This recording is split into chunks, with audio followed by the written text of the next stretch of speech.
सुप्रभात। मैं ज्योति बाला कक्षा 10वीं की हिंदी की पाठ्य पुस्तक क्षितिज के गद्य भाग से पहले पाठ का सारांश बताऊंगी, जिसका शीर्षक है नेताजी का चश्मा। इस पाठ के लेखक हैं स्वयं प्रकाश जी।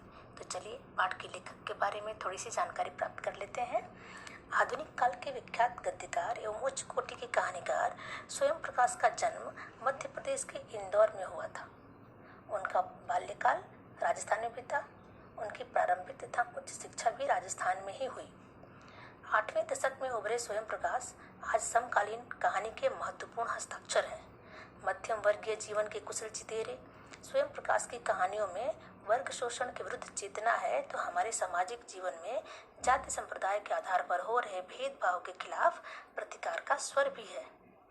रोचक किस्सा गोई शैली में लिखी गई उनकी कहानियां हिंदी की वाचक परंपरा को समृद्ध करती हैं। प्रस्तुत कहानी नेताजी का चश्मा कैप्टन चश्मे वाले के माध्यम से देश के करोड़ों नागरिकों के योगदान को रेखांकित करती है, जो इस देश के निर्माण में अपने अपने तरीके से सहयोग करते हैं। यह कहानी यह कहती है कि देश को आगे बढ़ाने में बड़े ही नहीं अपितु बच्चे भी अपना महत्वपूर्ण योगदान देते हैं। कहानी का कथानक यह है कि एक कस्बे में नगरपालिका के एक अधिकारी ने नेताजी की एक मूर्ति उस कस्बे के चौराहे पर लगवा दी। ऐसा लगता है कि जल्दी में या खर्च उपलब्ध बजट से अधिक होने के कारण किसी स्थानीय कलाकार को मूर्ति बनाने का काम सौंपा गया होगा, और यह कलाकार वहां के विद्यालय के कला शिक्षक थे। उस कलाकार ने फौजी वर्दी में नेताजी की मूर्ति बनाई, जो एक सराहनीय प्रयास था, परंतु कमी थी कि नेताजी की आंखों पर चश्मा नहीं था। शायद वह कलाकार चश्मा बनाना भूल गया था। कहानी के मुख्य पात्र हालदार साहब जब पहली बार चौराहे से गुजरे तो उनकी नजर मूर्ति पर टिक गई, क्योंकि मूर्ति की आंखों पर संगमरमर का नहीं बल्कि असली चश्मा था। उनके चेहरे पर मुस्कान खिल गई। वे इस निष्कर्ष पर पहुंचे कि इस कस्बे के नागरिकों का प्रयास सराहनीय है, क्योंकि महत्व तो मूर्ति से जुड़ी उस भावना का है जो देशभक्ति से ओतप्रोत है।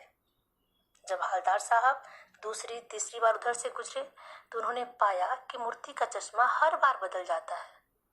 उन्होंने इस बारे में पूछताछ की तो पता चला कि एक चश्मा वाला है जिसका नाम कैप्टन है।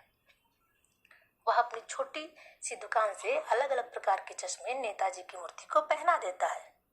शायद वह नेताजी की मूर्ति को बिना चश्मे का देखना पसंद नहीं करता है।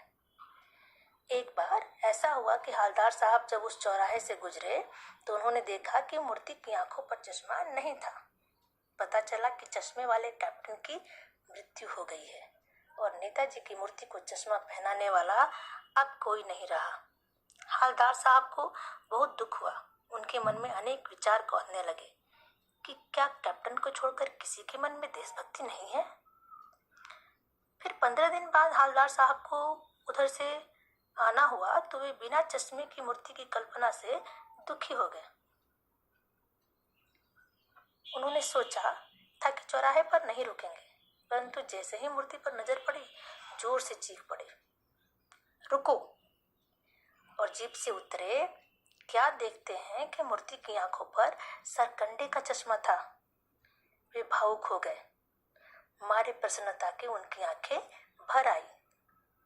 और ये कोई छोटी बात नहीं थी बल्कि बहुत बड़ी बात थी, क्योंकि सरकंडे का चश्मा एक बच्चा बना सकता है, और ये किसी बच्चे का काम था जिसने नेताजी की मूर्ति को सरकंडे का चश्मा बना के पहना दिया था। ये बात ये प्रमाणित करती है कि एक बच्चे की देशभक्ति हमारी भावी पीढ़ी के लिए एक शुभ संदेश है। इस बात का प्रमाण है कि हमारी भावी पीढ़ी में देशभक्ति की भावना पनप रही है, जो हम सब के लिए एक सुखद अनुभव है। इसी वजह से हालदार साहब की आंखों में आंसू आ गए। वो खुश हो गए कि हमारे देश से अभी भी देशभक्तों की कमी नहीं है। हमारे देश में अभी भी देशभक्त है और हमारे आने वाली पीढ़ी भी देशभक्ति की भावना से ओतप्रोत है।